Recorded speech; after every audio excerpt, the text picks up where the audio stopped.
दरवर्षी आषाढी एकादशीला संपूर्ण तालुक्यामध्ये, संपूर्ण जिल्ह्यामध्ये, राज्यामध्ये भाविक आपापल्या भावनेप्रमाणे दर्शनासाठी विठ्ठलाच्या जात असतात. आणि दौंड शहरातील हे मंदिर प्रति पंढरपूर म्हणून प्रसिद्ध आहे. एक मोठा इतिहास आहे आणि दिवसभर या ठिकाणी रांग लागलेली असते.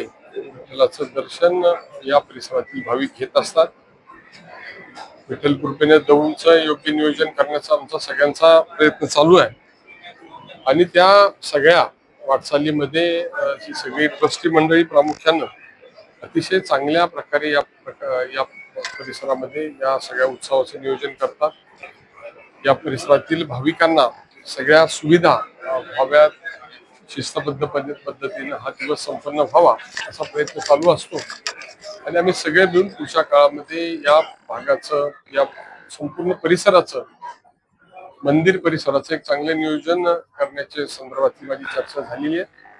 त्याला आवश्यक ती शासनाकडूनचं सहाय्य करण्यामध्ये कुठल्याही प्रकारची अडचण येणार नाही आणि दौंडच्या सगळ्याच धार्मिक ठिकाणांना या तालुक्यात विशेषतः ब वर्ग, क वर्गाच्या माध्यमातून, पर्यटन स्थळांच्या माध्यमातून, वेगळ्या निधीच्या माध्यमातून धार्मिक ठिकाणं ही चांगली करण्याचा आमचा प्रयत्न आहे. ही तर शहरातील अतिशय प्रमुख मंदिर आहे. सगळ्या या ठिकाणच्या विश्वस्त मंडळांनी योग्य नियोजन करावं, त्यासाठी आवश्यक अर्थसहाय्य आणि इतर सगळं सहाय्य उभं केले जाईल अशा प्रकारची खात्री मी दिलेली आहे.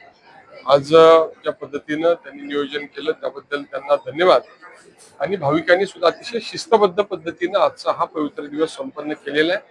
मी सगळ्यांना पुन्हा एकदा आषाढी एकादशीच्या मनपूर्वक हार्दिक शुभेच्छा देतो.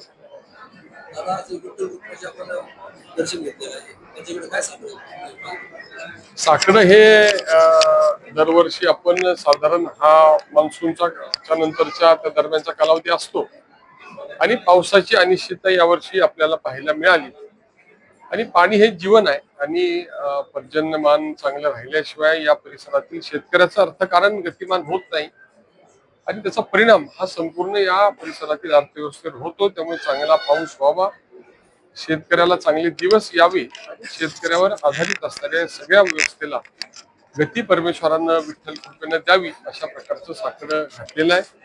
मी यावर्षी पंढरपूरला सुद्धा महापूजेच्या निमित्तानं मला उपस्थित राहता आलं आणि त्याही ठिकाणी मनोभावे दर्शन घेऊन आपल्या परिसराच्या वाटचालीमध्ये परमेश्वराने यापूर्वी जसा पाठिंबा दिलेला आहे, आशीर्वाद दिलेला आहे, तोच आशीर्वाद द्यावा अशा प्रकारची मनोभावे प्रार्थना केली.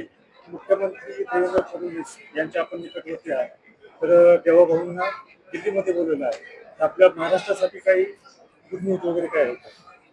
आता दिल्लीला गेलो हे आम्ही तुमच्याकडूनच ऐकतो आणि काही गुड न्यूज येणार असेल तर तुमच्याकडूनच आम्हाला समजेल. परंतु माननीय देवेंद्रजींनी महाराष्ट्रामध्येच राहावं, या राज्याचं नेतृत्व करावं. त्यांनी पहिल्या टर्म मध्ये सुरू केलेले प्रकल्प पूर्ण झाले. आता नव्यानं जे त्यांनी नियोजित केलेले आहे ते पूर्ण करण्यासाठी आम्ही सगळे विधानसभेचे प्रतिनिधी हे त्यांच्या पाठीशी अतिशय भक्कमपणे उभे आहे. राज्याचे एक आदर्श मुख्यमंत्री म्हणून ते काम करतायत आणि ती जबाबदारी अशीच त्यांनी पुढे चालू ठेवावी आणि तशाच प्रकारे या राज्याचं चांगलं नियोजन त्यांच्या हातून घडावं अशा प्रकारची अपेक्षा आमची सगळ्यांची निश्चितपणे.